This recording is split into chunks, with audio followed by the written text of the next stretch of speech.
Ms. Madazi?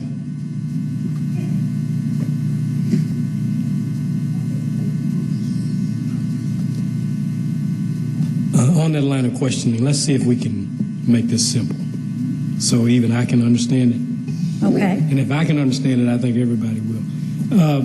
So right now, if you don't have a nicotine form on file, you presume that they are using nicotine products, correct? Correct. And this form says if your nicotine usage status has changed, you must submit this affidavit, meaning that if you have changed, you must submit the form to discontinue the surcharge.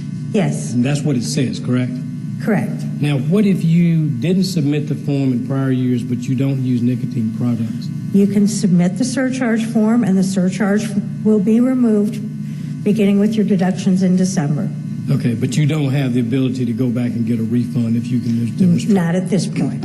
All right, the second question is on the spousal surcharge. Now, you indicated that if the spouse has other insurance, they will be dropped.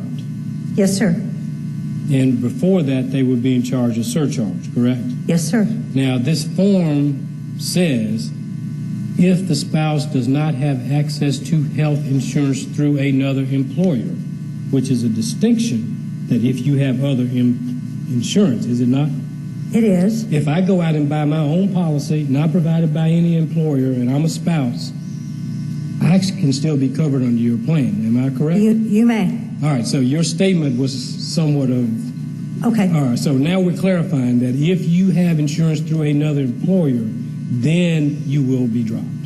Correct. All right. Now, what if you were inappropriately charged the surcharge in prior years? Do you have the ability to get a refund of that? We do not issue refunds for surcharges for prior charges. We had a period of time that we did so. Through the year, I believe we stopped issuing those refunds in approximately June. There was the ability under the smoker cessation program for individuals who completed that program to receive a refund of the surcharges that they had paid for 2015. All right.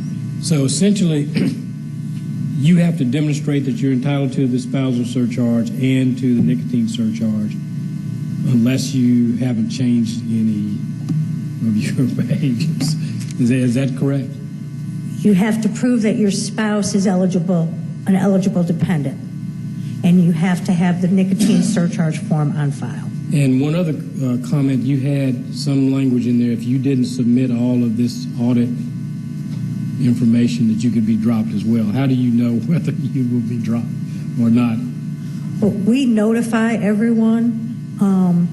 All of our pre-65 retirees, they all got an individualized letter that was delivered to them indicating that unless they took some action during open enrollment, that they were going to be dropped from the city's insurance. And that's for failure to comply with your audit.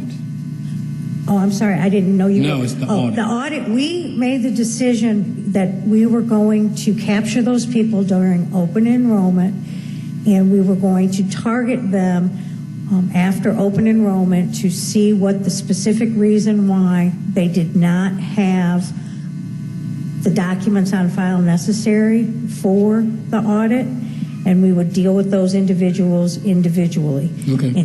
In some instances, the individuals voluntarily dropped a dependent. Right, but what you're going to do, you're not going to automatically drop them. You're going to address it on a case-by-case basis. Correct. Okay, I just wanted to make sure of that. Okay. Thank you.